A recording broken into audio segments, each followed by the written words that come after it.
Hello नमस्कार। तो आज से हम क्लास 12th की अपनी फिजिक्स को स्टार्ट कर रहे हैं और जिसमें अपनी पहली यूनिट है इलेक्ट्रोस्टैटिक्स। इस पहली यूनिट इलेक्ट्रोस्टैटिक्स में अपने दो चैप्टर आते हैं, पहला और दूसरा दोनों चैप्टर इलेक्ट्रोस्टैटिक्स के अंतर्गत आते हैं, जिसमें अपना पहला चैप्टर है विद्युत आवेश व विद्युत क्षेत्र, जबकि दूसरा जो अपना चैप्टर है वो विद्युत विभव एवं धारिता। ठीक है, तो ये मैं बता रहा हूँ अब आपको एनसीईआरटी के अकॉर्डिंग, क्योंकि अब नए सेशन से एनसीईआरटी की बुक्स वापस लागू कर दी है राजस्थान बोर्ड ने, तो अपना एनसीईआरटी के अकॉर्डिंग ही पढ़ेंगे। तो जिन बच्चों ने इस साल 11th किया है उन बच्चों के लिए बहुत ही इंपॉर्टेंट वीडियो लेक्चर होने वाले हैं। साथ के साथ जो इस बार 12th में है, अभी कोविड की वजह से उनके एग्जाम नहीं हो पाए हैं, तो वो एज अपने रिविजन क्लास इनको ले सकते हैं। ठीक है, क्योंकि राजस्थान बोर्ड की जो पहले अभी आपकी जो किताबें चल रही है उसमें और एनसीईआरटी में कोई ज़्यादा डिफरेंस नहीं है, तो छोटा मोटा जो डिफरेंस आ रहा है वो आप अपने नोट्स से कर सकते हो। तो मैं यही कहना चाहूँगा कि जो 11th इस साल जिन बच्चों की 11th क्लास जिन्होंने लगभग कर लिया था, एग्ज़ाम तो नहीं हुआ, तो उनके लिए तो ये सबसे इंपॉर्टेंट लेक्चर होने ही वाले हैं, क्योंकि उनको अगले साल एग्ज़ाम देना है 12th का। और जो इस साल जो 12th के एस्पिरेंट्स हैं उनके लिए भी ये वीडियो लेक्चर बहुत ही इंपॉर्टेंट होने वाले हैं। एज ए रिविजन क्लास आप इन वीडियो लेक्चर्स को देख सकते हो। तो देखिए, अपना पहला जो चैप्टर है विद्युत आवेश व विद्युत क्षेत्र, जिसमें अपन आवेश की चर्चा करेंगे कि आवेश क्या होता है, और फिर अपन बात करेंगे कि इससे उत्पन्न होने वाला विद्युत क्षेत्र किस प्रकार से अपने अलग अलग गुण को दर्शाता है। ठीक है, तो चलिए स्टार्ट करते हैं अपना पहला चैप्टर विद्युत आवेश व विद्युत क्षेत्र। ठीक है, तो ये जो इलेक्ट्रोस्टैटिक्स यूनिट है इसमें दो चैप्टर आते हैं, तो आज अपन पहला चैप्टर स्टार्ट कर रहे हैं।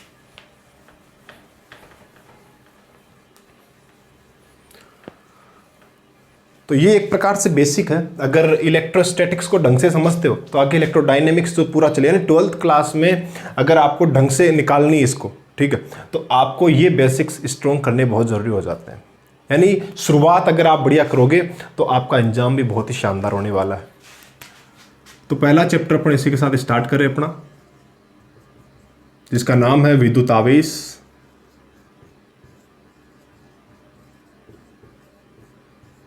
व विद्युत क्षेत्र।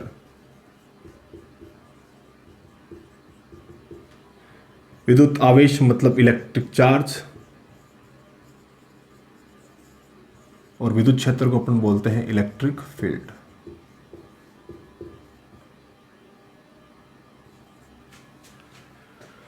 तो देखिए, अब इसमें सबसे पहले अपन देखिए आवेश की परिभाषा, इसकी क्या यूनिट्स है, इसकी क्या डायमेंशन है, उनको थोड़ा बाद में देखेंगे। पहले देखिए ताकि अपने को इलेक्ट्रोस्टैटिक्स क्या है वो समझ में आ जाए, इलेक्ट्रोडायनेमिक्स क्या है वो समझ में आ जाए। तो इसके लिए थोड़ा सा अपने देखिए यहाँ पर इस चीज को समझिए आप, आवेश जिसको अपन क्या बोलते हैं चार्ज। अब देखिए कि इसकी अलग अलग अवस्थाएं होती है, इस चार्ज को अलग अलग हिसाब से अपन इसकी स्टडी भी करते हैं, फिर इसके गुण भी अलग अलग होते हैं।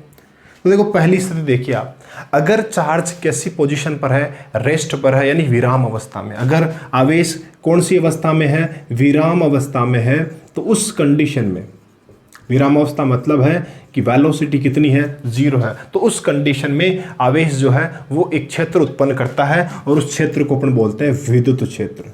कौन सा क्षेत्र बोलते हैं? विद्युत क्षेत्र, इलेक्ट्रिक फील्ड बोलते हैं अपन।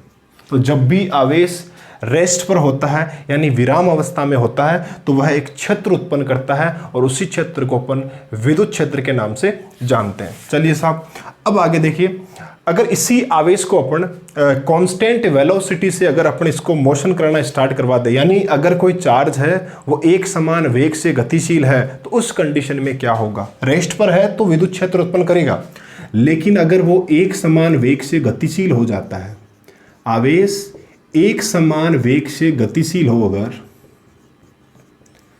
एक समान वेग से गतिशील मतलब v क्या? कांस्टेंट। और आप सब ने मैकेनिक्स पढ़ी है 11th क्लास में, v कांस्टेंट कब रहता है? जब एक्सेलरेशन यानी त्वरण का मान कितना हो? 0 हो। यानी अगर आवेश एक समान वेग से गतिशील है तो उस अवस्था में वो विद्युत क्षेत्र तो बनाएगा ही, विद्युत क्षेत्र तो वो पहले से बनाता आया है। अगर वो रेस्ट पर है तो भी विद्युत क्षेत्र बना रहा है, गतिशील हो गया तो भी विद्युत क्षेत्र तो बनाएगा ही, लेकिन अब उसके साथ साथ ये चुंबकीय क्षेत्र का निर्माण भी करेगा, यानी इलेक्ट्रिक फील्ड के साथ साथ अब ये मैग्नेटिक फील्ड को भी प्रोड्यूस करने वाला है। तो देखिए, रेस्ट पर है तो केवल विद्युत क्षेत्र, एक विराम अवस्था में आवेश विद्युत क्षेत्र उत्पन्न कर सकता है, लेकिन अगर उसी आवेश को आप गतिमान कर दोगे, गतिमान जो आवेश होता है वो विद्युत क्षेत्र के साथ साथ चुंबकीय क्षेत्र भी उत्पन्न कर सकता है।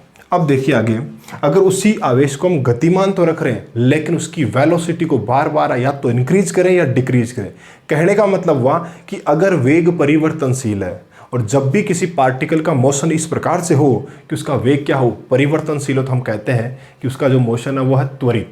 ठीक है, यानी एक्सिलरेटेड मोशन कर रहा है, वो त्वरित गति कर रहा है। तो जब भी आवेश त्वरित गति करता है, वापस रिपीट करता हूं, त्वरित गति का मतलब होता है कि वेग चेंज होना, वेग में परिवर्तन होना। तो आवेश अगर अपने वेग को परिवर्तित कर करके चल रहा है, अगर उसकी गति एक समान वेग से ना होकर परिवर्तनशील वेग में अगर वो गति कर रहा है, तो उस कंडीशन में त्वरण का मान क्या नहीं होगा, जीरो नहीं होगा, क्योंकि वेग कांस्टेंट ने त्वरण जीरो नहीं होगा।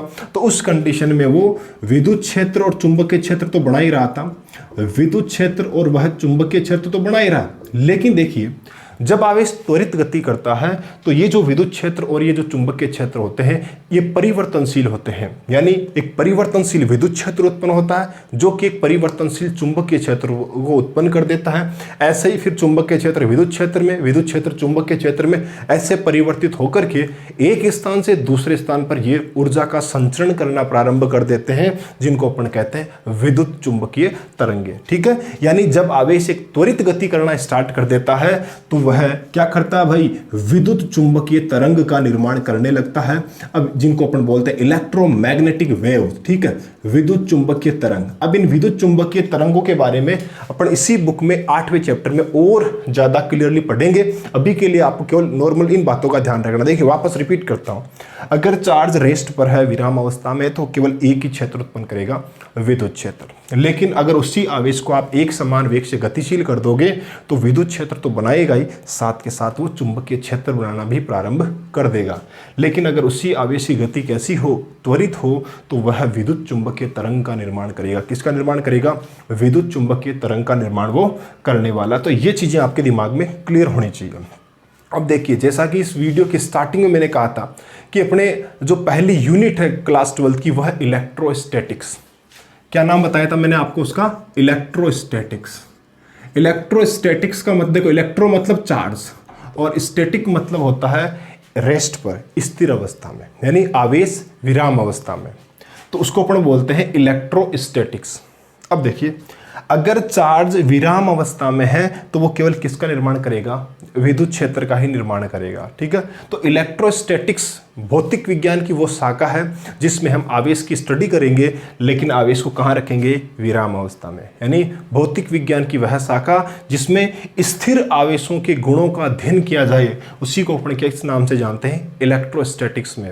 और हमें इतना भी अब यहाँ से पता चल जाता है कि आवेश अगर विराम अवस्था में है तो वो केवल किसका निर्माण करेगा, विद्युत क्षेत्र का ही निर्माण करेगा। यानी इलेक्ट्रोस्टैटिक्स जो ब्रांच है फिजिक्स में, उसमें हम केवल इलेक्ट्रिक फील्ड यानी केवल विद्युत क्षेत्र के बारे में ही चर्चा करेंगे, क्योंकि इलेक्ट्रोस्टैटिक्स के अंतर्गत हम आवेश को विराम अवस्था में रखते हैं, और जब आवेश विराम अवस्था में होता है तो वो केवल विद्युत क्षेत्र उत्पन्न करता है। तो अपनी जो यूनिट फर्स्ट इलेक्ट्रोस्टैटिक्स है, उसमें पहला और दूसरा दोनों चैप्टर में आप कभी चुंबकीय क्षेत्र का नाम नहीं सुनोगे, उनमें हमेशा हम किसकी बात करेंगे, विद्युत क्षेत्र की ही बात करने वाले हैं। तो ये हो गया अपना थोड़ा सा इसका इंट्रोडक्शन कि किस प्रकार से अपने को स्टडी करनी है, और यही स्टडी का अपना चलेगा, बुक इसी प्रकार से चलेगी।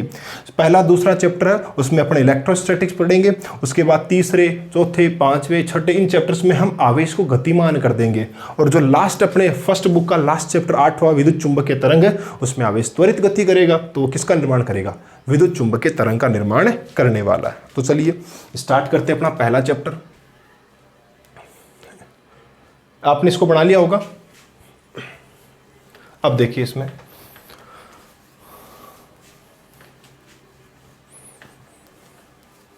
ठीक है, अगर आपने इस टेबल को नहीं तैयार किया तो वापस वीडियो को आप पीछे लेकर के इसे जरूर बनाना, यानी नोट्स जरूर बनाना साथ के साथ, ताकि आपको पढ़ने में ज़्यादा दिक्कत फिर नहीं होगी और रेगुलरिटी भी बनी रहेगी। अगर आप साथ के साथ नोट्स बनाकर पढ़ रहे हो तो आपको पढ़ने का मज़ा भी कुछ अलग प्रकार का ही मिलेगा। चलिए अब देखिए, बात करते हैं अपन सबसे पहले। देखिए, पाठ का नाम ही है विद्युत आवेश और विद्युत क्षेत्र, और हमें पता चल गया कि आवेश अगर विराम अवस्था में विद्युत क्षेत्र उत्पन्न करेगा वो। लेकिन पहले ये तो पता करें कि आवेश है क्या। तो सबसे पहले बात करते हैं हिस्ट्री ऑफ चार्ज, यानी आवेश का इतिहास क्या है। कोई छोटा मोटा इतिहास है कि एक दो दिन में पता चल गया चार्ज के बारे में, या लंबा इतिहास है। तो देखिए, आवेश की हिस्ट्री बहुत पुरानी है। चार्ज पर जो अपना स्टडी है वो आज से 2600 साल पहले, यानी करीबन 2500 साल पहले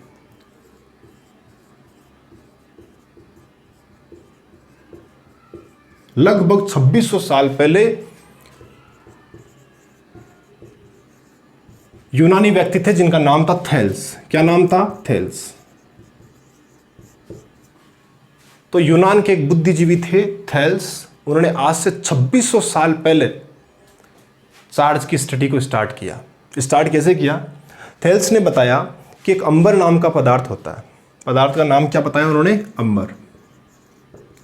इस अंबर पदार्थ को अगर आप किसी ऊन से रब करते हो, रगड़ते हो, तो इस अंबर पदार्थ में छोटे छोटे कागज के टुकड़ों को, सूखे घास के तिनकों को आकर्षित करने का गुण आ जाता है। यानी यूनानी जो बुद्धिजीवी थेल्स थे, उन्होंने बताया कि अगर अंबर को आप किसी ऊन से रब करते हो तो उस अंबर में क्या होता है? आकर्षण करने का एक गुण आ जाता है, जो जिससे कि वो कागज के छोटे छोटे तिनकों को या फिर जो टुकड़ों को या घास फूस के सूखे तिनकों को आकर्षित करना स्टार्ट कर देता। कौन? अंबर। ये बात बोली थी यूनान के थेल्स ने। उसके बाद देखिए कई सारे वैज्ञानिक आए और खूब सारा है, तो जब इतिहास बहुत पुराना है तो स्टडी भी बहुत ज़्यादा हुई थी। उसके बाद और भी, जैसे आपको बताऊं, मैं इनको याद रखने की कोई ज़रूरत नहीं है, थोड़ा बहुत मैं बता रहा हूं आपको।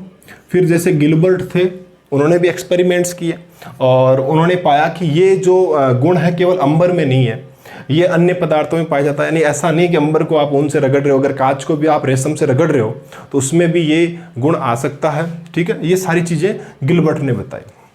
लेकिन अभी आधुनिक समय में, यानी इस समय में जिस आवेश का स्वरूप हमारे सामने है, उसका सबसे बड़ा श्रेय जाता है बहुत ही प्रसिद्ध वैज्ञानिक जिनका आपने नाम सुना होगा, बेंजामिन फ्रैंकलिन।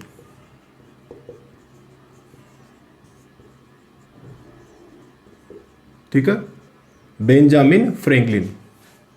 बेंजामिन फ्रैंकलिन ने बहुत विस्तृत अध्ययन चार्ज के बारे में किया और उन्होंने ही अपने अध्ययन में बताया। तो देखिए किस प्रकार से उनका अध्ययन था, छोटा सा अपने एक एग्जाम्पल लेकर समझते हैं। तो देखिए उन्होंने क्या किया, एक कांच की रोड ली। ठीक है, ये कांच की रोड है, एक कांच है ये, और एक उन्होंने क्या ले लिया, कपड़ा लिया, सिल्क लिया, रेशम का कपड़ा ले लिया। ऐसे ही उन्होंने एक एबोनाइट की छड़ भी ली। ठीक है, ये बेसिक है, नॉर्मली अपने ऐसे देख रहे हैं थोड़ा नॉलेज के लिए अपने, कि इसका अध्ययन किस प्रकार से चला था, क्योंकि इन्होंने इतना बड़ा योगदान दिया है। आज इन्हीं के भरोसे अपने इतनी बड़ी बड़ी किताबें पढ़ रहे हैं। ठीक है, तो कम से कम इनके नाम तो याद हमें रहने ही चाहिए। तो देखिए बेंजामिन जो फ्रैंकलिन है, उन्होंने क्या किया, जैसे कांच और रेशम को आपस में रगड़ दिया। ठीक है, कांच और रेशम को आपस में रगड़ा, और फिर वो एबोनाइट और रेशम को आपस में रगड़ते हैं, और फिर क्या करते हैं, कांच और एबोनाइट को एक दूसरे के पास ले गए और उन्होंने पाया कि इनमें क्या हो रहा था, आकर्षण। इनमें क्या हो रहा था, आकर्षण। इसी प्रकार रेशम के साथ वो कांच को रब कर रहे थे, एक दूसरा कांच की रोड लेकर आए, उसको भी रेशम के साथ रब किया, और जब वो कांच और कांच के पास, दोनों कांच को एक दूसरे के नजदीक लाए, तो उन्होंने पाया कि कांच और कांच में क्या पाया जा रहा है, रिपल्शन, प्रतिकर्षण पाया जा रहा है। तो इस स्टडी से उन्होंने क्या महसूस किया, क्या चीज, देखो अगर यहाँ रेशम के साथ आप एबोनाइट को रब करते हो, एक दूसरी एबोनाइट की रोड लेकर वापस रेशम से उसको रगड़ते हो, और जब एक दूसरे के पास लाओगे तो इनमें भी प्रतिकर्षण होगा। तो यहां से उन्होंने क्या पाया कि भाई आवेश जो, चलिए रब करने से ये आवेशित हो गया, कोई दिक्कत नहीं है, रब करने से आवेशित होता है, चलिए बढ़िया। लेकिन आकर्षण भी पाया जाता है कभी कभार प्रतिकर्षण भी पाया जाता है। इसका मतलब है कि आवेश एक तो नहीं होता, आवेश दो प्रकार का होता है। और यहीं से देखिए बेंजामिन फ्रैंकलिन ने क्या निष्कर्ष दिए, जिनको अपन फंडामेंटल जो थ्योरीज बोलते हैं चार्जेस के बारे में। ठीक है, तो देखिए उन चीजों को अपन लिखेंगे यहां से।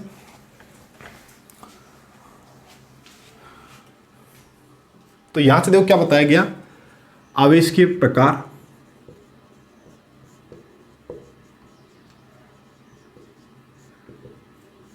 आवेश के प्रकार उन्होंने बताया कि दो प्रकार होते हैं, एक होता है धनावेश और एक क्या होता है, ऋणावेश। ये दो नाम रख दिए गए चार्ज के। आवेश कितने प्रकार का हो गया, दो प्रकार का, धनावेश और ऋणावेश। दूसरा देखिए फ्रैंकलिन ने क्या निष्कर्ष दिया कि समान प्रकृति के आवेश, समान प्रकृति के आवेश क्या करेंगे, एक दूसरे को प्रतिकर्षित, ध्यान रखना इस बात का। और अगर विपरीत प्रकृति के आवेश है,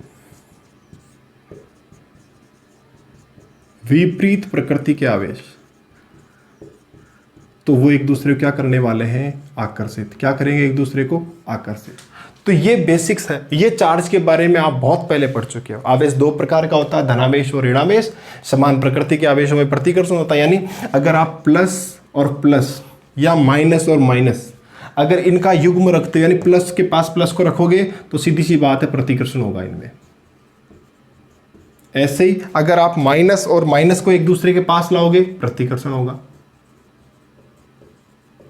लेकिन अगर आप प्लस और माइनस को साथ में, नहीं विपरीत पर, यानी प्लस के पास माइनस या माइनस के पास प्लस लेकर आ रहे हो, तो ऐसी कंडीशन में इनमें क्या होगा, आकर्षण होने वाला है।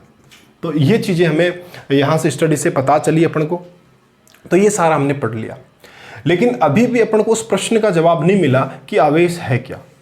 ठीक है, हमने आवेश के गुण देख लिए, आपस में वस्तुओं को रब करके देखा, आकर्षण हो रहा है, प्रतिकर्षण हो रहा है, तो वहां से हमने प्रकार बता दिए और ये इसके जो गुण है वो भी हमने लिख लिए। लेकिन अभी तक हमें उस प्रश्न का जवाब नहीं मिला कि आवेश आखिर है क्यों, कारण क्या है इस आवेश का। इस प्रश्न का जवाब हमें नहीं मिला। और आज आवेश के अध्ययन को करीबन 2600 वर्ष हो चुके हैं, या राउंड फिगर मान ले 2500 साल हो चुके हैं। इसकी स्टडी चल रही है, लेकिन अभी तक अपन ये नहीं बता पा रहे हैं कि आवेश है क्यों किसी चीज के पास। हमें तो अपन क्या करते हैं, इस आवेश को किस प्रकार से पढ़ रहे हैं, इसके बिहेवियर को देखकर। जब इसका रीजन हमें नहीं पता पड़ रहा है किस चीज, जैसे देखिए ये मार्कर किस प्रकार से अपना काम, इसके दैनिक जीवन में इसकी घटनाओं को देखकर, इसके व्यवहार को देखकर मैं इसके बारे में स्टडी कर रहा हूं, लेकिन मुझे पता नहीं आखिर ये बना हुआ किससे, आखिर ये जो भी काम कर रहा है वो क्यों कर रहा है, उस चीज का मुझे पता नहीं है। तो वही चार्ज के साथ है। इतनी पुरानी स्टडी चल रही है, हिस्ट्री बहुत पुरानी है इसकी, लेकिन आज भी हमें आवेश क्यों होता है। जैसे इलेक्ट्रॉन के पास चार्ज आप पढ़ोगे, इलेक्ट्रॉन के पास जो आवेश है वो होता है 1.6 गुणा 10⁻⁻19 कूलम। ठीक है, होता है, प्रैक्टिकली प्रूव भी हो चुका है। लेकिन क्यों होता है, इस प्रश्न का जवाब आज भी हमारे पास नहीं है। ठीक है, तो देखिए अपन क्या करते हैं, चार्ज को कैसे पढ़ रहे हैं अपन, चार्ज के बिहेवियर को देख करके सारी चीजें लिख रहे हैं अपन।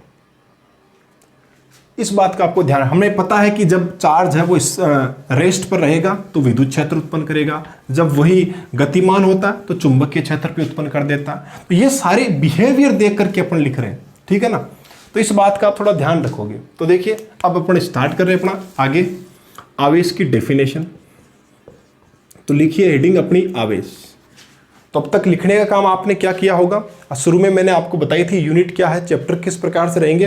फिर मैंने आपको बताया कि आवेश विराम अवस्था में है तो क्या करेगा, गतिमान अवस्था में है तो क्या करेगा, और उसकी त्वरित गति होगी तब वो क्या करेगा। फिर उसके बाद हमने हिस्ट्री देखी, तो इसको अपन लिखने की आवश्यकता नहीं है, आप केवल उसको समझने के लिए काफी था। उसके बाद आप हेडिंग डालोगे आवेश, जिसको अपन इंग्लिश में बोलते हैं चार्ज। ठीक है, इसका प्रतीक होगा Q।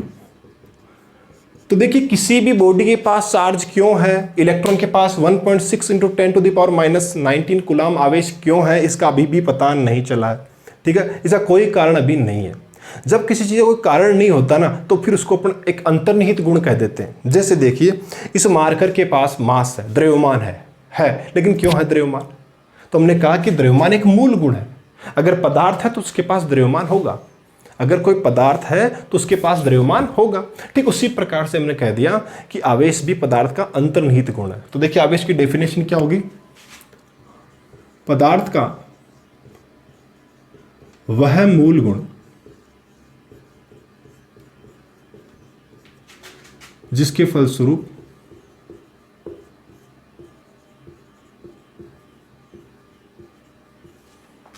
फलस्वरूप वह विद्युत क्षेत्र एवं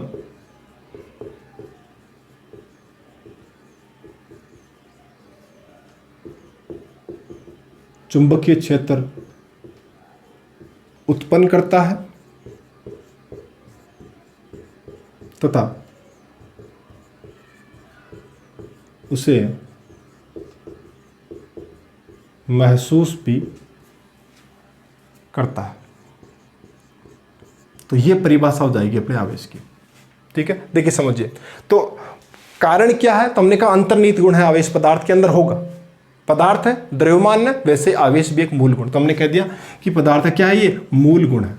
जैसे ही मूल गुण बोल दिया, अब उस अपने सारे जो प्रश्न है क्यों, वो वहीं खत्म हो जाते हैं। तो आवेश पदार्थ का एक मूल गुण है, अंतर्निहित गुण है ये। अगर पदार्थ है उसके पास ये गुण होगा। अब देखिए, फिर हमने इसकी स्टडी की तो हमें क्या पता चला था कि भाई जब चार्ज है वो विराम अवस्था में होता है तो विद्युत क्षेत्र उत्पन्न करता है, अगर वही गतिमान हो जाता है तो चुंबकीय क्षेत्र उत्पन्न करने लगता है। तो वहीं से अपने डेफिनेशन बन गई कि पदार्थ का वह मूल गुण है, आवेश पदार्थ का वह मूल गुण है जिसके फलस्वरूप वह विद्युत क्षेत्र और चुंबकीय क्षेत्र को उत्पन्न भी करता है और उसको महसूस भी करता है। ठीक है, तो ये अपनी डेफिनेशन हो गई। अब बात करते हैं अपने मात्रक की, आवेश का मात्रक। देखिए मात्रक में सबसे पहले बात करते हैं अपन एसआई मात्रक की। तो इसका देखो एसआई मात्रक क्या होगा, तो आपने 10th क्लास में पढ़ा था विद्युत धारा, और उसकी आपने परिभाषा पढ़ी थी कि आवेश प्रवाह की दर को क्या कहते हैं, विद्युत धारा कहते हैं। तो धारा बराबर क्या था, आवेश प्रवाह की दर यानी आवेश बट्टा समय। तो यहां से धारा आई बराबर क्या हो गया, Q/T। तो यहां से आवेश को Q से रिप्रेजेंट करते हैं, समय को T से करते हैं। तो यहां से Q बराबर क्या हो जाएगा अपने I/T, यानी आवेश क्या होता है, धारा गुणा समय। तो यहां से देखिए आवेश का मात्रक क्या होगा, सूत्र से मात्रक निकालना आपने 11th क्लास में खूब सारे ऐसे किए होंगे। तो देखिए आवेश बराबर होता है धारा गुणा समय। धारा का मात्रक एसआई के मूल मात्रकों में आपने धारा भी पढ़ा है। धारा का मात्रक क्या होता है, एम्पियर होता है, और टी यानी समय, समय का मात्रक क्या होता है, सेकंड। तो यहाँ से आवेश की एसआई यूनिट, एसआई मात्रक क्या निकल कर आता है, एम्पियर सेकेंड। क्या निकल कर आता है, एम्पियर सेकेंड। और इसी को अपन कहते हैं कूलाम। इसी एम्पियर सेकंड का दूसरा नाम क्या है, कूलाम। तो आवेश का ऐसा ही मात्रक क्या हो गया भाई साहब, कूलाम, जिसे अपन किससे रिप्रेजेंट करते हैं, सी से रिप्रेजेंट करते हैं। तो आवेश का ऐसा ही मात्रक क्या हुआ, कूलाम। फिर अपन बात करें आवेश के सीजीएस मात्रक की, तो आवेश का सीजीएस मात्रक होता है ESU, जिसको बोलते हैं स्टेट कूलाम। इसी का दूसरा नाम क्या है, स्टेट कूलाम। और इसी को अपन फ्रैंकलिन के नाम से भी जानते हैं। किस नाम से जानते हैं, फ्रैंकलिन। कौन थे फ्रैंकलिन, बेंजामिन फ्रैंकलिन, अभी मैंने आपको बताया था। तो उनको श्रेय मिला, उन्होंने खूब काम किया चार्जेज पर, तो उसी का श्रेय मिला कि सीजीएस मात्रक को हम फ्रैंकलिन के नाम से भी जानते हैं। तो देखिए आवेश का ऐसा ही मात्रक क्या हो गया, कूलाम। आवेश का सीजीएस मात्रक क्या हो गया, ESU। इसी को स्टेट कूलाम भी कहते हैं, इसी को फ्रैंकलिन भी कहते हैं। अब देखिए एसआई और सीजीएस दोनों यूनिट में अपन रिलेशन देखते हैं कि क्या रिलेशन है। जैसे आपने पढ़ा होगा, अपन मैकेनिक्स जब 12th क्लास में 11th क्लास में मैकेनिक्स थी तो उसमें अपन पढ़ते थे जैसे बल का ऐसा ही मात्रक क्या था, न्यूटन। बल का सीजीएस मात्रक क्या था, डाइन। फिर अपन इनमें रिलेशन निकाल देते कि 1 न्यूटन में कितने डाइन होते हैं, 10 की पावर 5 डाइन होते हैं। वैसे ही आवेश का ऐसा ही मात्रक क्या हो गया, कूलाम। आवेश का सीजीएस मात्रक क्या हो गया, ESU या स्टेट कूलाम। तो इन दोनों में रिलेशन क्या होगा, यानी 1 कूलाम में कितने ESU हो सकते हैं। तो देखिए इसका रिलेशन होता है 1 कूलाम में 3 गुणा 10 की पावर 9 ESU होते हैं। तो ये वैल्यू आपको याद रखनी है कि 1 कूलाम में कितने ESU होते हैं, 3 गुणा 10 की पावर 9 ESU। यहां से अगर मेरा प्रश्न आए कि 1 ESU में कितने कूलाम होंगे, तो इसको आप क्या कर लो, इन्वर्स कर लो इसका, यानी 1 ESU में कितने कूलाम हो जाएंगे, 1/3 गुणा 10 की पावर 9। तो इस बात का ध्यान रखोगे। तो ये हो गया SI, CGS और उनका रिलेशन।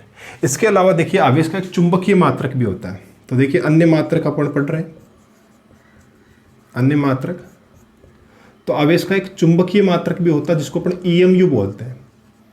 आवेश का एक चुंबकीय मात्रक होता है और इसको अपन बोलते हैं EMU, ये भी ध्यान रखना। तो आवेश का एक मात्रक हो गया EMU। इस चुंबकीय मात्रक EMU में थोड़ा सा देखो, इसका भी एक संबंध सूत्र दे रखा है बुक में, वो भी आपको याद रखना है कि एक EMU में 3 गुणा 10 की पावर 10 ESU होते हैं। ठीक है, जो एक EMU होता है उसमें 3 गुणा 10 की पावर 10 ESU होते हैं। EMU एक चुंबकीय मात्रक, इसका देखो पूरा नाम देखो, इलेक्ट्रोमैग्नेटिक यूनिट। EMU का पूरा नाम क्या होगा, इलेक्ट्रोमैग्नेटिक यूनिट। और एक इलेक्ट्रोमैग्नेटिक यूनिट में 3 गुणा 10 की पावर 10 इलेक्ट्रोस्टैटिक यूनिट यानी ESU होते हैं। क्लियर हो गई बात यहां तक की। तो ये भी आपको याद रखना पड़ेगा कि एक EMU में कितने ESU होते हैं। दूसरी चीज देखिए यहां पर, इसी EMU को चाहें तो हम कूलाम में भी कन्वर्ट कर सकते हैं। अब देखो इसी ESU वैल्यू को, सॉरी इसी EMU वैल्यू को ESU में कन्वर्ट करने के लिए देखो अपन क्या करेंगे। तो डेफिनेशन वगैरह आपने लिख ली होगी, मैं इसको यहां से रब कर रहा हूं, यहां से मिटा रहा हूं।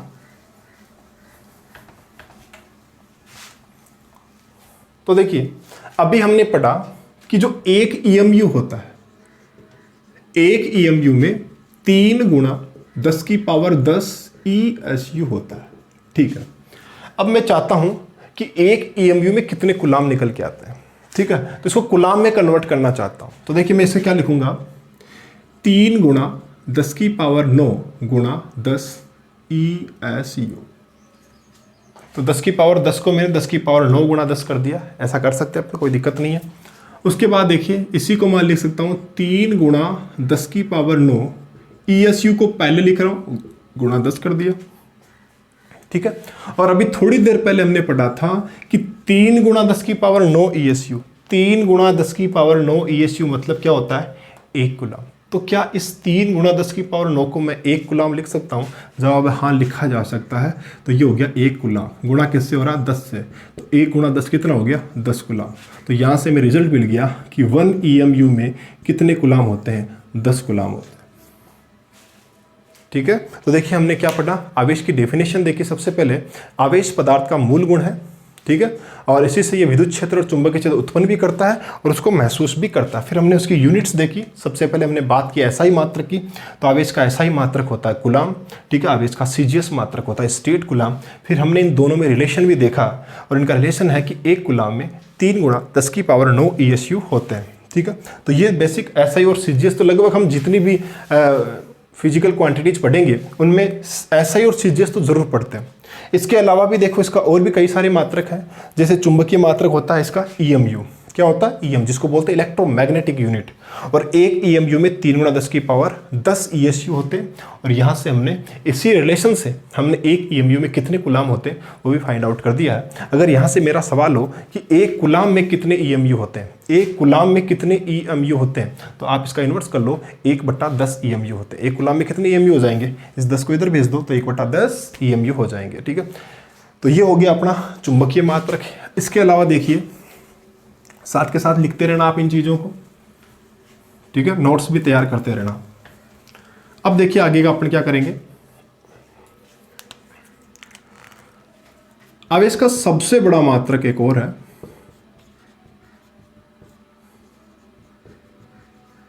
और वो है फेराडे। तो आवेश का एक और मात्रक है जिसका नाम है फेराडे। क्या पढ़ोगे आप, फेराडे। और इसका भी थोड़ा ध्यान रखना, एक फेराडे में 96,500 कूलाम होते हैं। एक फेराडे मतलब 96,500 कूलाम होते हैं। तो इस प्रकार से अपने टोटल 4 मात्रक देख लिया आवेश के। एसआई मात्रक कूलाम था, सीजीएस मात्रक था स्टेट कूलाम, फिर उनका रिलेशन देखा। देन हमने चुंबकीय मात्रक EMU पढ़ा, EMU में कितने ESU होते हैं, EMU में कितने कूलाम होते हैं, उनको भी हमने डिस्कस कर लिया। देन लास्ट में हमने सबसे बड़ा मात्रक पढ़ा फेराडे, और एक फेराडे में 96,500 कूलाम होते हैं। इस चीज़ को भी हमने देख लिया। ध्यान रखना, आवेश का सबसे बड़ा मात्रक फेराडे, सबसे छोटा मात्रक हो गया ESU, जिसको अपन फ्रैंकलिन या स्टेट कूलाम भी कहते हैं। तो इन चीज़ों को आप ध्यान में रखोगे। अब बात करते हैं कि जो आवेश है उसका डायमेंशन क्या होगी, V में सूत्र क्या होगा। तो चलिए अब अपन निकालते हैं V में सूत्र आवेश का। तो देखिए आवेश जो Q है, Q बराबर क्या होता है भाई, I गुणा T, यानी आवेश बराबर होता है धारा गुणा समय। तो यहाँ से V में सूत्र निकल जाएगा अपने। धारा के लिए V में प्रतीक होता है A। ठीक है, 11th क्लास में धारा आपने पढ़ी नहीं थी, धारा का टॉपिक आपका नहीं था, इसलिए V में सूत्र में आप हमेशा MLT ये 3 ही पद ज़्यादा पढ़ रहे थे। ठीक है, अब आपको A भी पढ़ना, क्योंकि अब धारा के पद भी आने स्टार्ट हो चुके हैं। तो धारा जब भी आएगी तो आप उसको किससे प्रतीक क्या होगा, उसका A होगा। तो धारा के लिए A आ गया। समय के लिए क्या लिख देंगे, कैपिटल T, ये तो आप लिखते ही आ रहे हो, और बड़े कोष्टक में बंद कर दीजिए। तो ये हो गया V में सूत्र आवेश का। तो आवेश का V में सूत्र क्या होता है, AT। ध्यान रखना, V में सूत्र जब भी लिखते हो उसे बड़े कोष्टक में ऐसे बंद करना जरूरी होता है। इस बात का विशेष तौर पर आप ध्यान रखोगे। तो ये हो गया आवेश का V में सूत्र। अब देखिए आवेश कैसी राशि है, आवेश अदिश राशि है या सदिश। तो इसके लिए देखो अपन क्या करेंगे, आवेश बराबर होता है धारा गुणा समय। धारा कैसी राशि है, अदिश राशि है। समय कैसी राशि है, अदिश राशि है।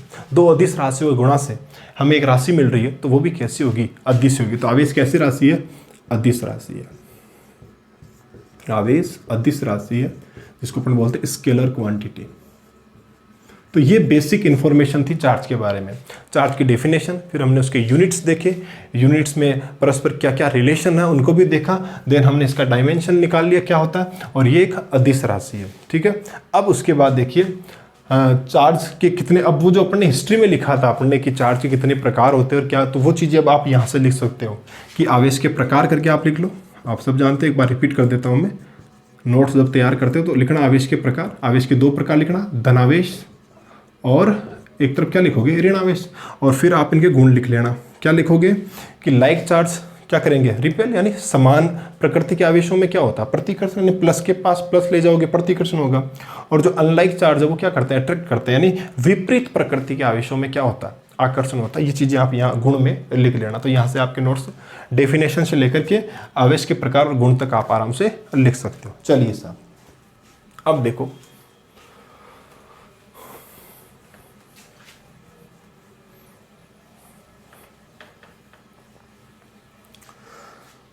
अब देखिए आगे अपन बात करते हैं इलेक्ट्रॉन के, ठीक है। इलेक्ट्रॉन जो होता है उस पर आवेश होता है 1.6 गुणा 10 की पावर -19 गुना, ठीक है। इलेक्ट्रॉन क्या होता है, परमाणु में इलेक्ट्रॉन होता है, नाभिक के चारों चक्कर लगाने का काम इनका होता है। वो जो इलेक्ट्रॉन होता है उस पर आवेश होता है 1.6 गुणा 10 की पावर -19 गुना, ठीक है। ऐसे ही अपन बात करें परमाणु के अंदर जो नाभिक होता है, नाभिक में 2 कण पाए जाते हैं, प्रोटॉन और न्यूट्रॉन। तो जो प्रोटॉन होता है उस पर भी आवेश कितना होता है, 1.6 गुणा 10 की पावर -19 गुना।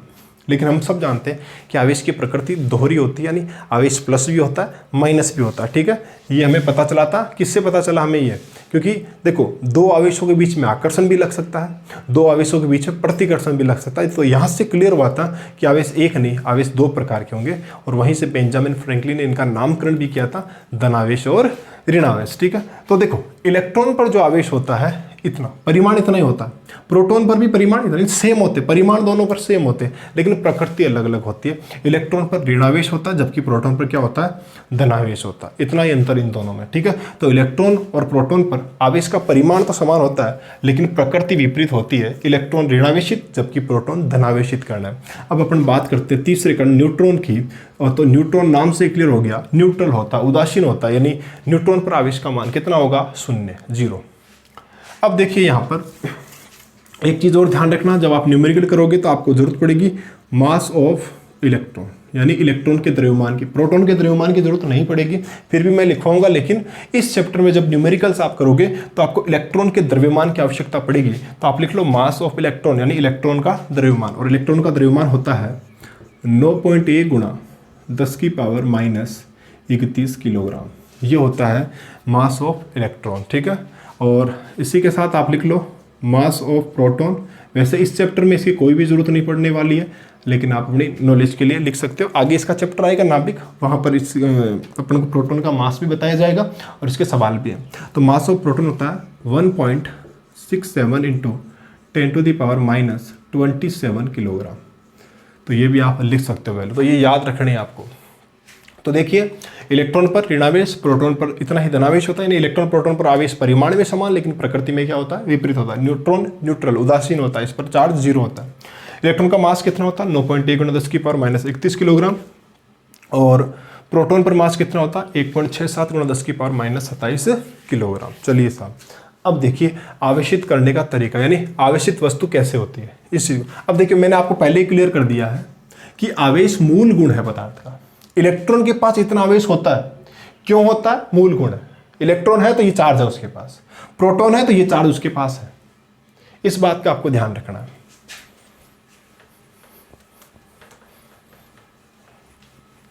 अब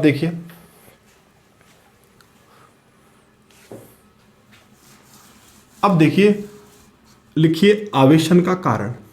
अगली हेडिंग लिखना आवेशन का कारण, कि आवेश आता कहां से, आवेश को कैसे जनरेट करें अपन।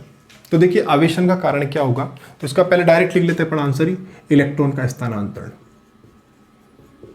क्या कारण है इलेक्ट्रॉन का स्थानांतरण, वो अपन अभी डिस्कशन कर लेंगे उसके बारे में।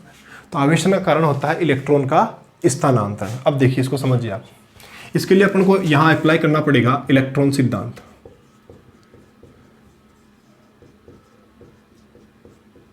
क्या है ये इलेक्ट्रॉन सिद्धांत, तो समझिए इस बात को। देखिए कोई भी पदार्थ है वो किससे मिलकर बना होता है, अणु से, और अणु किससे मिलकर बने होते हैं, परमाणु से, और परमाणु में क्या होते हैं, इलेक्ट्रॉन और नाभिक। यानी किसी भी पदार्थ, कोई जैविक या अजैविक कोई भी पदार्थ हो, वो लास्ट में जाकर के परमाणु से जरूर, उनमें परमाणु तो होंगे। आप उसको छोटा करोगे तो अणु, अणु को छोटा करोगे तो क्या बनेंगे, परमाणु। तो परमाणु तो होंगे ही उसमें। तो देखिए परमाणु, हमें पता है कि कोई भी पदार्थ हो उसमें परमाणु तो होगा, और परमाणु अगर है तो उसके अंदर नाभिक होगा, और नाभिक के चारों ओर कौन चक्कर लगाएगा, इलेक्ट्रॉन लगाएगा। तो देखिए अगर अपन परमाणु के बारे में स्टडी कर ले तो अपन को पूरे पदार्थ का पता चल जाएगा। ठीक है, तो देखिए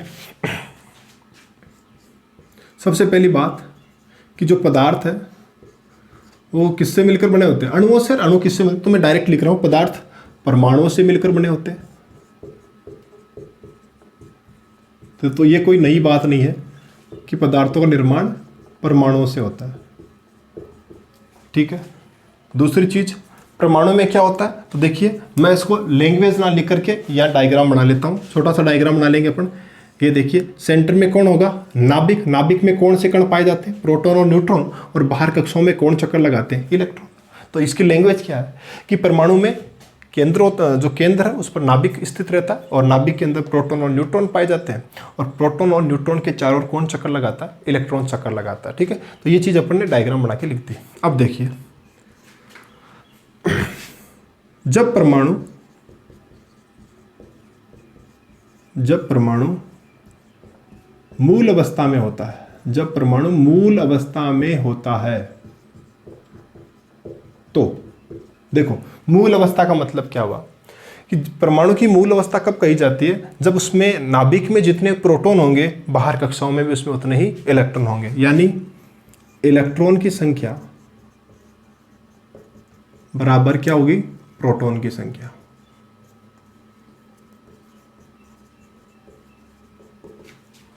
ठीक है, जब परमाणु अपनी मूल अवस्था में होता है तो उसमें नंबर ऑफ इलेक्ट्रॉन्स जितने होते हैं, नंबर ऑफ प्रोटॉन्स भी उतना ही होता है। ठीक है, अब देखो किस प्रकार से आगे समझेंगे अपन। अब देखिए परमाणु के अंदर हमें पता है 3 कण होते हैं, इलेक्ट्रॉन होता है, प्रोटॉन होता है और न्यूट्रॉन होता है। 3 कण होते हैं। तो न्यूट्रॉन तो भी मैंने आपको बताया उदासीन होता है। तो जब भी हम आवेश की चर्चा करते हैं तो हमें न्यूट्रॉन से कोई मतलब नहीं होना चाहिए। यानी परमाणु का आवेश किस कारण से होगा, इलेक्ट्रॉन और प्रोटॉन के कारण होगा। इलेक्ट्रॉन जो है उनका काम है ऋणावेश बनाने का, क्योंकि इलेक्ट्रॉन एक ऋणावेशित कण होता है, जबकि प्रोटॉन का काम है धनावेश बनाने का काम होता है।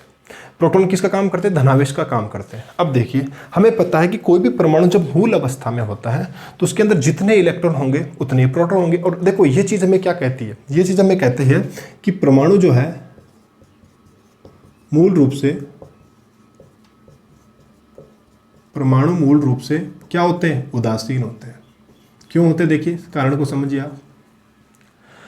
तो हमें पता है कि इलेक्ट्रॉन ऋणावेश बनाते हैं, प्रोटॉन धनावेश बनाते हैं, और अगर कोई भी परमाणु मूल अवस्था में है उसमें इलेक्ट्रॉन जितने उतने प्रोटॉन होंगे।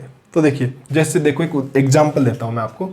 जैसे हमारे पास मान लीजिए ऑक्सीजन है, ऑक्सीजन का परमाणु, तो ऑक्सीजन का परमाणु क्रमांक Z कितना होता है, 8। और परमाणु क्रमांक हमें बताता है कि इस परमाणु के नाभिक में कितने प्रोटॉन है। तो ऑक्सीजन का परमाणु क्रमांक Z बराबर 8 होने का मतलब है कि इसके नाभिक में कितने प्रोटॉन है, 8। और हमने कहा कि ये मूल अवस्था में है, इसका मतलब ऑक्सीजन के बाहर कक्षों में इलेक्ट्रॉन भी कितने होंगे, 8। अब देखिए 8 जो प्रोटॉन है अंदर नाभिक में 8 प्रोटॉन है, वो प्लस में 8 गुणा 1.6 गुणा 10⁻⁻19 कूलम चार्ज बनाएंगे। भाई एक प्रोटॉन के पास कितना आवेश होता है, 1.6 गुणा 10⁻⁻19 कूलम। तो 8 प्रोटॉन कितना बनाएंगे, 8 गुणा 1.6 गुणा 10⁻⁻19 कूलम, किस में, प्लस में। ऐसे ही देखिए इसी ऑक्सीजन में हमें पता है इलेक्ट्रॉन भी है, और इलेक्ट्रॉन बाहर कक्षाओं में चक्कर लगा रहे हैं, और वो भी कितने, 8 ही है। तो एक इलेक्ट्रॉन के पास कितना चार्ज होता है, 1.6 गुणा 10⁻⁻19 कूलम। तो 8 इलेक्ट्रॉन कितना बनाएंगे, 8 गुणा 1.6 गुणा 10⁻⁻19 कूलम, लेकिन किस में, माइनस में। तो देखो ये प्लस का मान है, ये माइनस का मान है। अब हमें बताना है कि इस ऑक्सीजन पर टोटल चार्ज कितना है। तो जवाब है टोटल चार्ज कितना निकल कर आएगा, तो जवाब प्लस और माइनस की सेम वैल्यू को अगर आप जोड़ोगे तो आंसर क्या मिलेगा आपको, 0। यानी चार्ज कितना हो गया, 0, मतलब उदासीन। इसीलिए देखो हमने क्या लिखा, परमाणु मूल रूप से क्या होता है, उदासीन होता है। क्यों होता है मूल रूप से उदासीन, तो देखिए वापस रिपीट करता हूँ कि परमाणु के नाभिक में जितने प्रोटॉन होते हैं बाहर कक्षाओं में भी उतने ही इलेक्ट्रॉन होते हैं। ठीक है। इस कारण से प्रोटॉन जितना धनावेश बनाते हैं, इलेक्ट्रॉन उतना ही ऋणावेश बना लेते हैं। परिणाम स्वरूप ये एक दूसरे को क्या कर देते हैं, निरस्त कर देते हैं। इसीलिए परमाणु मूल रूप से क्या होते हैं, उदासीन होते हैं। तो ये तो हो गई। अब परमाणु उदासीन है तो उनसे बनने वाला अणु उदासीन होगा, और अगर अणु उदासीन होगा तो उससे बनना पूरा पदार्थ भी क्या होगा, उदासीन होगा। तो पदार्थ उदासीन है अगर कोई पदार्थ, तो इसका मतलब क्या हुआ, अगर कोई पदार्थ उदासीन है तो इसका मतलब ये नहीं कि उसके पास चार्ज नहीं है, चार्ज है उसके पास, लेकिन जितना प्लस है उतना क्या है, माइनस है। इसलिए वो एक दूसरे को क्या कर रहे हैं, निरस्त कर रहे हैं। तो ध्यान रखना, उदासीन होने का मतलब है कि आवेश तो उपस्थित है लेकिन जितना प्लस है उतना ही क्या है, माइनस है। इसलिए वो एक दूसरे को क्या कर रहे हैं, निरस्त कर रहे हैं। अब देखिए, हमें तो धनावेशित ऋणावेशित करना है। तो देखिए, अपने कारण लिखा था कि आवेशन का जो कारण है वो क्या होता है, इलेक्ट्रॉन का स्थानांतरण होता है। ठीक है, तो कैसे होता है, अब इसको चीज़ को अपन समझेंगे। तो देखिए, आपको लिखने का काम क्या करना था, सबसे पहले हेडिंग डालनी थी आवेशन का कारण, जिसमें हमने लिखा इलेक्ट्रॉन का स्थानांतरण।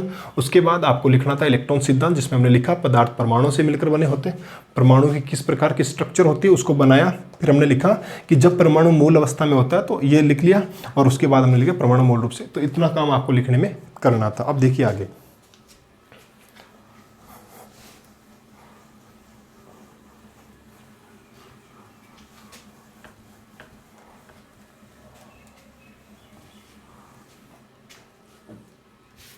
अब देखिए, जैसे ये कोई पदार्थ है, ठीक है, बहुत इंपॉर्टेंट है, यहां से न्यूमेरिकल भी स्टार्ट हो जाएंगे अपने। ठीक है, ये कोई पदार्थ है।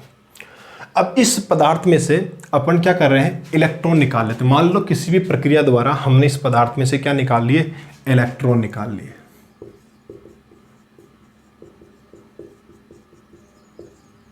हमने इस पदार्थ में से किसको निकाल लिया, इलेक्ट्रॉन्स को यहां से निकाल लिया। अब देखो, हमें पता है कि शुरू में पदार्थ क्या था, उदासीन था। अब कोई भी पदार्थ उदासीन होने का मतलब है कि उसमें जितने इलेक्ट्रॉन उतने प्रोटॉन है। जितना प्रोटॉन धनावेश बना रहे उतना इलेक्ट्रॉन क्या बना रहे, ऋणावेश, तो निरस्त करके उदासीन हो रहा है पदार्थ। लेकिन हमने इसमें से क्या निकाल लिए, इलेक्ट्रॉन निकाल लिए। जैसे मान लीजिए इसमें पहले 100 ही इलेक्ट्रॉन थे और 100 ही क्या थे, प्रोटॉन थे, इसलिए उदासीन था। अब हमने इसमें से कुछ इलेक्ट्रॉन निकाल लिए। इलेक्ट्रॉन निकालने का मतलब है कि इसमें अब इलेक्ट्रॉन तो कम हो गए, इलेक्ट्रॉन तो क्या हो गए, कम, और प्रोटॉन क्या हो गए, ज़्यादा। भाई इसमें से इलेक्ट्रॉन अगर निकल गए तो अब इस पदार्थ में इलेक्ट्रॉन तो कम हो गए, प्रोटॉन क्या हो गए, ज़्यादा, तो वस्तु क्या होगी, धनावेशित। बात समझ में आ गई क्या?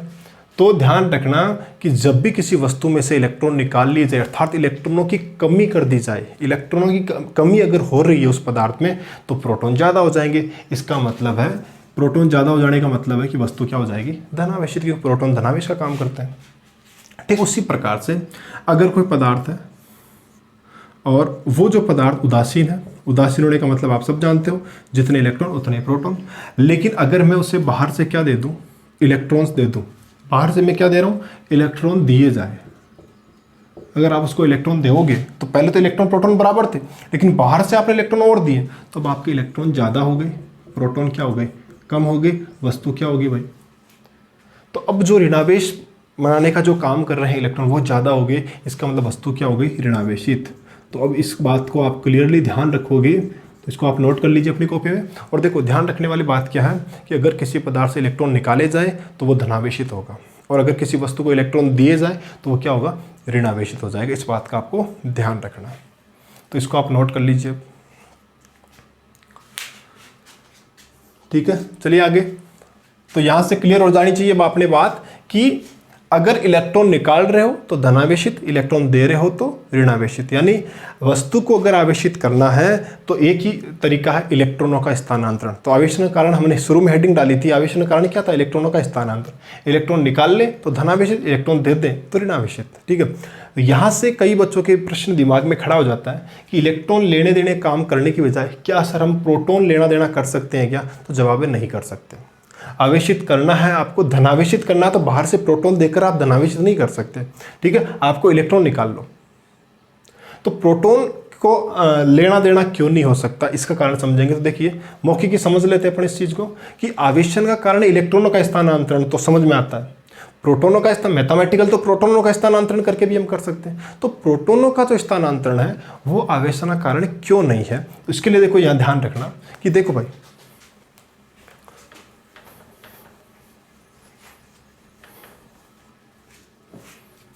तो यहां से आप लिख लो कि आवेशन का कारण इलेक्ट्रॉनों का स्थानांतरण होता है,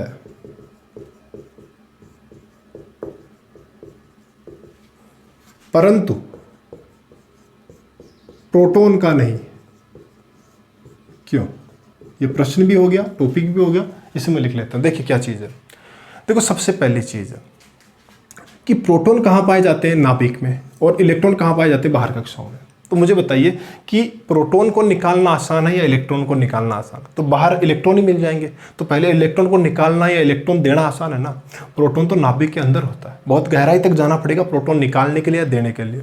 दूसरी चीज, नाभिक में लगता है प्रबल नाभिकीय बल, ठीक है, जो कि सबसे मजबूत बल होता है। तो उस बल को तोड़ के और नाभिक से प्रोटॉन निकालना एक असंभव सी प्रक्रिया है, ठीक है। तो प्रोटॉन को आप, दूसरी बात, प्रोटॉन इलेक्ट्रॉन से लगभग 1850 गुना भारी भी होता है। तो इलेक्ट्रॉन हल्का भी है, इलेक्ट्रॉन बाहर भी है, तो परमाणु से इलेक्ट्रॉन निकालना या परमाणु को इलेक्ट्रॉन देना एक आसान प्रक्रिया है, जबकि प्रोटॉन निकालना देना एक असंभव सी प्रक्रिया है, क्योंकि प्रोटॉन नाभिक के अंदर प्रबल बंधों से बंधे रहते हैं। दूसरी चीज है कि अगर आप किसी परमाणु के नाभिक को ही तोड़ दोगे तो वो परमाणु अपना अस्तित्व ही खत्म कर देगा। इसीलिए आवेशन का कारण केवल इलेक्ट्रॉनों का स्थानांतरण होगा, परंतु प्रोटॉनों का नहीं। तो इसके अपन पॉइंट लिख देते हैं। देखिए, प्रोटॉन नाभिक में प्रबल बंधों से बंधा रहता है, इसलिए प्रोटॉन निकालना एक असंभव सी प्रक्रिया है।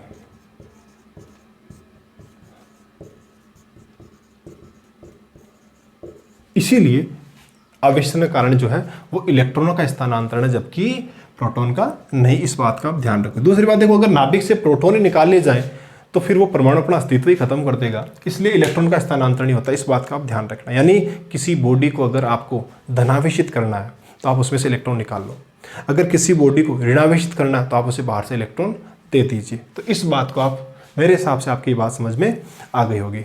नेक्स्ट अपन अगली क्लास में पढ़ेंगे। तो ये एक बेसिक था। यहाँ तक इस लेक्चर को देखने के बाद आपको पता चल जाना चाहिए कि इलेक्ट्रोस्टैटिक्स क्या होता है। उसके बाद में हमने पढ़ा कि चार्ज कौन सी अवस्था में विद्युत क्षेत्र बनाता है, कौन सी अवस्था में विद्युत क्षेत्र व चुंबकीय क्षेत्र बनाता है, और कब वो विद्युत चुंबकीय तरंग का निर्माण करता है। ये चीज़ें आपके दिमाग में आ जानी चाहिए। फिर हमने चार्ज की डेफिनेशन पढ़ी, उनके यूनिट्स पढ़े, उनमें रिलेशन क्या होता है, वो सारी चीज़ें हमने देख ली। उसके बाद में हमने पढ़ा कि आवेश के कितने प्रकार होते हैं, उनमें क्या गुण होते हैं, किस प्रकार से समान प्रकृति के आवेश आकर्षित करते हैं, जबकि विपरीत प्रकृति के आवेश समान प्रकृति के आवेशों में प्रतिकर्षण, जबकि विपरीत प्रकृति के आवेशों में आकर्षण होता है। और उसके बाद में हमने देखा कि किसी बॉडी को अगर चार्ज हमें स्थानांतरित करना है, किसी बॉडी में अगर चार्ज लाना है तो क्या किया जा सकता है। तो हमने समझा कि चार्ज का, आवेशन का जो कारण है वो इलेक्ट्रॉनों का स्थानांतरण होता है, और हमने उसको समझा भी कि अगर आप इलेक्ट्रॉन निकाल लोगे तो वस्तु धनावेशित हो जाएगी, और अगर आप इलेक्ट्रॉन देते हो तो वो क्या हो जाएगी, ऋणावेशित हो जाएगी। फिर हमने लास्ट में जाते जाते एक चीज़ और समझ ली कि आवेशन का कारण केवल इलेक्ट्रॉन लेना देना होता है। इलेक्ट्रॉन ले रहे हो धनावेशित, इलेक्ट्रॉन दे रहे हो ऋणावेशित, लेकिन प्रोटॉन का नहीं। क्यों नहीं, इसका रीजन भी हमने लिख लिया कि प्रोटॉन नाभिक में प्रबल बंधों से बंधे रहते हैं, इसलिए प्रोटॉन को निकालने की असंभव सी प्रक्रिया है। दूसरी बात, प्रोटॉन भारी भी होता है, लगभग आप लिखना चाहो तो प्रोटॉन लगभग 1850 गुना भारी होता है, लगभग 1837 लिख लो, लगभग 1837 गुना भारी होता है इलेक्ट्रॉन से। तो इतने भारी कण को निकालना और जोड़ना भी एक बहुत मुश्किल प्रक्रिया। दूसरी चीज, तीसरा अगर अपन पॉइंट देखो, अंदर प्रबल बंध से बंधा रहता है, भारी भी होता है, और तीसरा अगर आप पॉइंट देना चाहो तो ये कह सकते हो कि अगर नाभिक ही तोड़ दोगे तो परमाणु का अस्तित्व ही खत्म हो जाएगा। तो ये बेसिक था, यहाँ तक का टॉपिक आपको क्लियर होना चाहिए। अगले वीडियो लेक्चर में हम और कूलॉम नियम पढ़ेंगे, और उसके बाद इस चैप्टर के कुछ महत्वपूर्ण न्यूमेरिकल्स जो कि एग्जाम की दृष्टि से, अगर आप कंपटीशन एग्जाम की तैयारी कर रहे हो या बोर्ड की भी प्रिपरेशन कर रहे हो, उसके लिए बहुत ही महत्वपूर्ण। धन्यवाद।